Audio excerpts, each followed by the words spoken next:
നിസാര തർക്കത്തിന്റെ പേരിൽ CISF ഉദ്യോഗസ്ഥർ അതിക്രൂരമായി കൊലപ്പെടുത്തിയ ഐവിൻ ജിജോയുടെ സംസ്കാര ചടങ്ങുകൾ പുരോഗമിക്കുകയാണ്. തുറൂർ സെന്റ് അഗസ്റ്റിൻ പള്ളിയിലാണ് സംസ്കാര ചടങ്ങുകൾ.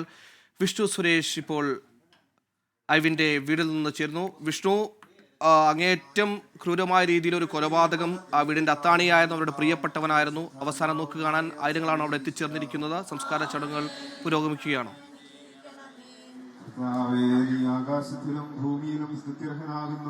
സുഹൈല, സംസ്കാര ചടങ്ങുകൾ പുരോഗമിച്ചുകൊണ്ടിരിക്കുകയാണ്. നിലവിൽ ഭൗതികദേഹമുള്ളത് ഐവിൻ ജിജോയുടെ വീട്ടിലാണ്.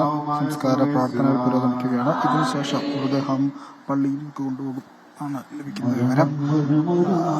3:30യോടുകൂടിയാണ് പള്ളിയിലെ ചടങ്ങുകൾ ആരംഭിക്കുക. അല്പസമയം പ്രതിപക്ഷ നേതാവ് VD സതീശൻ ഇവിടെ എത്തി അന്ത്യോപചാരം അർപ്പിച്ചിരുന്നു. എറണാകുളം CPM ജില്ലാ സെക്രട്ടറി സതീഷ് അടക്കമുള്ള ആളുകളും എത്തിയിരുന്നു. എല്ലാവരും ഒരേ സ്വരത്തിൽ പറയുന്നത് ഈ കുറ്റക്കാരായ ഉദ്യോഗസ്ഥർക്കെതിരെ ശക്തമായ നടപടി വേണമെന്നാണ്. അത് പ്രധാനപ്പെട്ട കാരണം ഇന്നലെ ആ അമ്മയുടെ കരച്ചിൽ നമുക്ക് മുൻപിലുണ്ട്. തന്റെ മകൻ ജോലിക്ക് പോയി തിരിച്ചു വരുമെന്ന പ്രതീക്ഷയിൽ പറഞ്ഞുവിട്ട അമ്മ ഇങ്ങനൊരു യാത്രയായിരിക്കുമെന്ന് ഒരിക്കലും പ്രതീക്ഷിച്ചിരുന്നില്ല. എല്ലാവരോടും വളരെ സന്തോഷത്തോടും സ്നേഹത്തോടും പെരുമാറിയിരുന്ന ഒരു ചെറുപ്പക്കാരനാണ് ഐവിൻ എന്ന് ഇതിനോടകം തന്നെ ആളുകളുടെ പ്രതികരണത്തിൽ നിന്ന് വ്യക്തമായിട്ടുണ്ട്. അതുകൊണ്ട് ഐവിന്റെ ഈ മരണം കുടുംബത്തിന് മാത്രമല്ല ഈ നാടിനൊന്നാകെ വലിയ സങ്കടവും ദുഃഖവും ഒക്കെ ഉണ്ടാക്കിയിട്ടുണ്ട്. അവർ പറയുന്നത് കുറ്റക്കാർക്കെതിരെ നടപടി ശക്തമായി സ്വീകരിക്കണം, കേസന്വേഷണം ശരിയായ ദിശയിൽ തന്നെ കൊണ്ടുപോകണമെന്നാണ്. നിലവിൽ കൊലക്കുറ്റങ്ങൾക്കുള്ള വകുപ്പുകളാണ് പ്രതികൾക്കെതിരെ ചുമത്തിയിട്ടുള്ളത്. കൂടുതൽ വകുപ്പുകൾ ചുമത്തുന്ന കാര്യം ആലോചനയിലുണ്ട്. രണ്ടുപേരെയും ഇന്ന് അല്പസമയത്തിനകം തന്നെ കോടതിയിൽ ഹാജരാക്കും. ഇവർ ഏതെങ്കിലും തരത്തിൽ ലഹരി വസ്തുക്കൾ ഉപയോഗിച്ചിട്ടുണ്ടോ എന്നുള്ള കാര്യങ്ങൾ വിശദമായി പരിശോധിക്കുന്നു. ഇന്ന് ഈ കേസിലെ രണ്ടാം പ്രതി മോഹന്റെ മൊഴി പുറത്തു വന്നിട്ടുണ്ട്. അതിൽ ഏറ്റവും പ്രധാനപ്പെട്ടത് വാഹനം തട്ടിയതുമായി ബന്ധപ്പെട്ട തർക്കം തന്നെയാണ് ഇത്തരത്തിൽ അക്രമത്തിലേക്ക് കലാശിച്ചത്. അത് തടയാൻ വേണ്ടി, അതായത് വാഹനവുമായി CISF ഉദ്യോഗസ്ഥർ പോകുന്നത് തടയുന്നതിന് വേണ്ടി ഐവിൻ ശ്രമിച്ചു. അതിനിടയിലാണ് അപകടമുണ്ടാകുകയും ഐവിനെ ഇടിച്ച് ബോണറ്റിലിടുകയും ചെയ്തത്. അവിടെ നിന്ന് ഏകദേശം 1 കിലോമീറ്ററോളം ആ ബോണറ്റിലിരുത്തി കൊണ്ട് ഐവിനുമായി യാത്ര ചെയ്തു. ആ ഘട്ടത്തിൽ ഒരിടത്ത് പോലും ഇവർക്ക് ഈ വാഹനം നിർത്തണമെന്ന് തോന്നലുണ്ടായി. ബാക്കി വെച്ചാണ് ഐവിൻ യാത്രയാകുന്നത്. CISF ഉദ്യോഗസ്ഥർ ധാർഷ്ട്യമരുടെ ക്രൂരതയിൽ പൊലിഞ്ഞ ഒരു പാവം. ഇപ്പോൾ അമൽ സുരേന്ദ്രൻ സംസ്കാര ചടങ്ങുകൾ നടക്കാൻ തീരുമാനിച്ചിരിക്കുന്ന പള്ളിയിൽ നമ്മോടൊപ്പം ചേരുന്നു. അമൽ സുരേന്ദ്രൻ, ഇപ്പോൾ അവിടെ എന്താണ് സംഭവിച്ചുകൊണ്ടിരിക്കുന്നത്? നമുക്കറിയുന്ന പോലെ തന്നെ ഐവിൻ ആ നാട്ടുകാർക്കും വീട്ടുകാർക്കും ആരായിരുന്നുവെന്ന് നമ്മൾക്ക് കഴിഞ്ഞ ദിവസങ്ങളിൽ ലഭിച്ച പ്രതികളിൽ നിന്ന് വ്യക്തമാണ്. അങ്ങേയറ്റം സ്നേഹവാത്സല്യനിധിയായ മകനായിരുന്നു.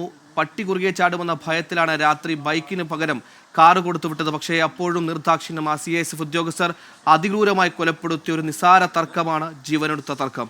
എന്താണ് അമൽ സുരേന്ദ്രൻ വിവരങ്ങൾ? സുഹൈൽ, എല്ലാവരുടെയും മനസ്സിനെ ഗാഢമായി ബാധിക്കുന്ന, അല്ലെങ്കിൽ പ്രത്യേകിച്ചും ഈ നാട്ടിലുള്ള ആളുകളുടെ എല്ലാ മനസ്സിനെ അങ്ങേയറ്റം ബാധിച്ചിരിക്കുന്ന ഒരു കൊലപാതകമാണ് നടന്നത്. ഏതായാലും ഐവിൻ്റെ മൃതദേഹം അല്പസമയത്തിനുള്ളിൽ സംസ്കാര ചടങ്ങുകൾ പൂർത്തിയാക്കുവാൻ വേണ്ടി ശുശ്രൂഷയ്ക്കും മറ്റുമായിട്ട് തുറവൂരുള്ള സെന്റ് അഗസ്റ്റിൻസ് ചർച്ചിലേക്ക് കൊണ്ടുവരും. ഇപ്പോൾ വീട്ടിൽ നിന്ന് മൃതദേഹം പുറപ്പെട്ടിട്ടുണ്ട് എന്നാണ് നമുക്ക് മനസ്സിലാക്കാൻ സാധിക്കുന്നത്. ഏതായാലും ഇവിടെ ശുശ്രൂഷ ചടങ്ങുകൾക്ക് വേണ്ടിയിട്ടുള്ള നടപടികളെല്ലാം പൂർത്തിയായിരിക്കുകയാണ്. ഇപ്പോൾ ഐവിൻ്റെ മൃതദേഹം ഇവിടെ എത്തുന്നതിന് വേണ്ടിയിട്ട്, അല്ലെങ്കിൽ ഐവിന് അന്ത്യ ഉപചാരം അർപ്പിക്കുവാൻ വേണ്ടിയിട്ട് ആളുകളെല്ലാം ഇവിടേക്ക് എത്തിക്കൊണ്ടിരിക്കുകയാണ്. നമുക്കറിയാം 25 വയസ്സ് മാത്രമേ ഐവിൻ ഉണ്ടായിരുന്നുള്ളൂ. അത്തരത്തിലുള്ളൊരു ചെറുപ്പക്കാരന് വണ്ടി തട്ടിയതിൻ്റെ പേരിൽ CIS ഉദ്യോഗസ്ഥരുടെ ഭാഗത്തു നിന്നടക്കം അങ്ങേയറ്റം അശ്രദ്ധമായിട്ട് ആ ഒരു ജീവനോട് കാട്ടിയ അനീതിക്കെതിരെ വല്ലാത്ത രോക്ഷവും വേദനയും നിരാശയും എല്ലാമാണ് ഇവിടെ കൂടിയിരിക്കുന്ന ജനങ്ങൾക്കുള്ളിലുള്ളത്. അല്പസമയത്തിനുള്ളിൽ, അതായത് 2:30 കൂടിയാണ് ശുശ്രൂഷ ചടങ്ങുകൾ നടക്കുമെന്ന് അറിയിച്ചിരുന്നത്.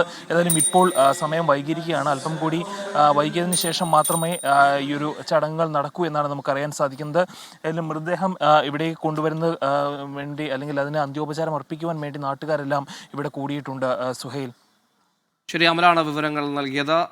നാട്ടുകാർക്കും വീട്ടുകാർക്കും പ്രിയപ്പെട്ടവനായിരുന്നു. വെറും 25 വയസ്സായിരുന്നു ഐവിന്റെ പ്രായം. സ്വപ്നങ്ങളും പ്രതീക്ഷകളും ഒരുപാടുണ്ടായിരുന്ന യുവാവാണ് CISF ഉദ്യോഗസ്ഥർ ധാർഷ്ട്യത്തിൽ ക്രൂരതയിൽ ഇല്ലാതായത്.